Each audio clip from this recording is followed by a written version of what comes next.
Halo, Assalamualaikum. Kita dari mahasiswi Universitas Pamulang, jurusan manajemen, lebih tepatnya bidang kejuruan SDM.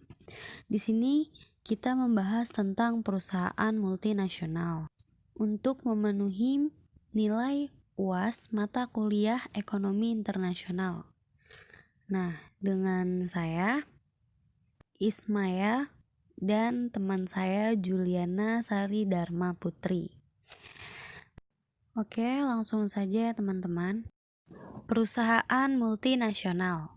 Perusahaan multinasional adalah perusahaan besar yang biasanya berada di negara maju dan memiliki anak perusahaan di berbagai negara lain.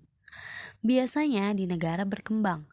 Karena perusahaan ini menjalankan bisnisnya di berbagai negara, maka sifat usahanya mendunia, sehingga dapat memiliki pengaruh yang kuat terhadap kondisi politik global.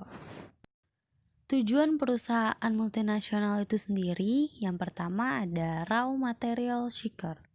Ialah mendapatkan bahan mentah untuk diolah atau diproduksi di negara lain. Yang kedua, market seeker, memperoleh pangsa pasar baru di negara lain.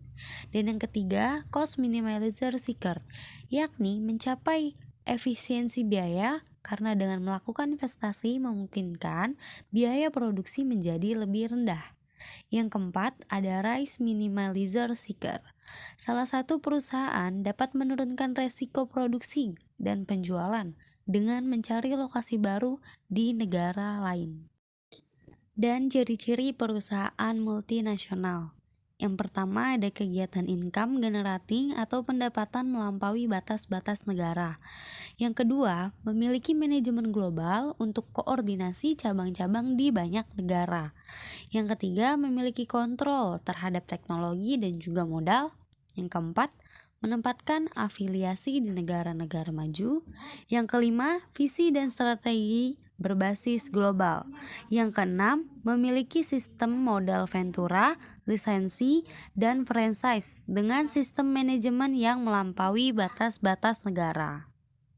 Lalu, bentuk-bentuk perusahaan multinasional ini sendiri yaitu ada Multinational Producing Enterprise (MTA). Fokus yang dilakukan perusahaan multinasional ini adalah di bidang produksi.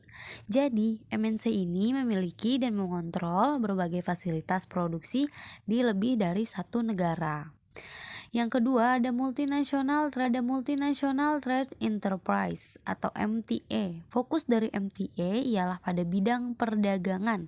Jadi perusahaan ini bergerak dengan menjual barang yang diproduksi di dalam negeri secara langsung kepada badan usaha atau orang di negara lain. Yang ketiga ada Multinational Internationality Owned Enterprise atau MOE.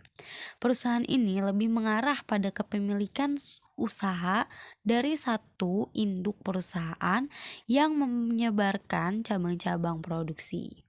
Yang keempat, ada Multinational Financial atau Control Enterprise atau MCA.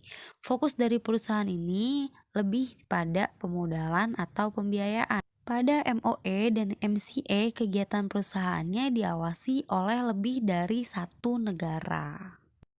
Kelebihan dan kekurangan perusahaan multinasional. Kelebihannya menambah devisa negara melalui penanaman modal pada bidang ekspor, mengurangi kebutuhan devisa untuk kegiatan import pada sektor industri, memodernisis industri, ikut mendukung pembangunan nasional, dapat meningkatkan penghasilan masyarakat, dan membantu memenuhi kebutuhan masyarakat. Kekurangan perusahaan multinasional yang pertama itu bisa mematikan perusahaan lokal. Kedua, ekspor keuntungan. Dan ketiga, dampak terhadap budaya dan sosial. Lalu kualitas kesehatan dan keselamatan pekerja yang rendah dan dapat menyebabkan kerusakan lingkungan pekerja yang disediakan berketerampilan rendah. Selanjutnya ada dampak positif dan negatif perusahaan multinasional. Dampak positif perusahaan multinasional yang pertama sebagai sumber devisa dan pajak, yang kedua menyediakan lowongan pekerjaan, yang ketiga transfer teknologi, keempat, pilihan produk yang meningkat, kelima, meningkatkan reputasi nasional. Nah, selanjutnya ada dampak negatif perusahaan multinasional. Yang pertama, kerusakan lingkungan. Yang kedua, meningkatnya persaingan bagi perusahaan lokal. Yang ketiga, pekerjaan yang disediakan keterampilan rendah. Yang keempat, kualitas kesehatan dan keselamatan kerja yang rendah. Yang kelima, ekspor keuntungan. Yang keenam, dampak budaya dan sosial. Contoh perusahaan multinasional. Contoh yang di dalam negeri itu ada Semen Indonesia, Garuda Food, Freeport Indonesia, Bank DBS Indonesia, Unilever Indonesia, dan Roto Laboratories.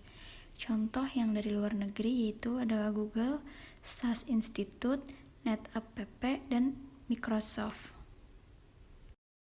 Contoh kasus perusahaan multinasional. Kehadiran perusahaan multinasional Dunkin' Donuts di Indonesia telah memancing timbulnya persaingan dari perusahaan lokal yang sejenis.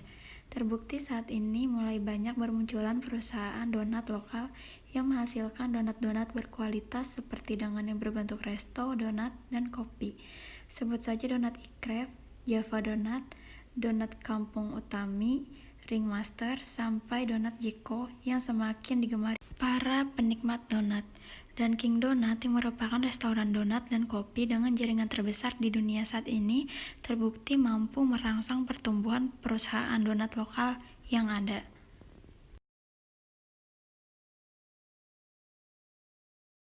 Nah, sekian presentasi dari kelompok kami. Kurang lebihnya mohon maaf. Terima kasih atas perhatiannya. Wassalamualaikum warahmatullahi wabarakatuh.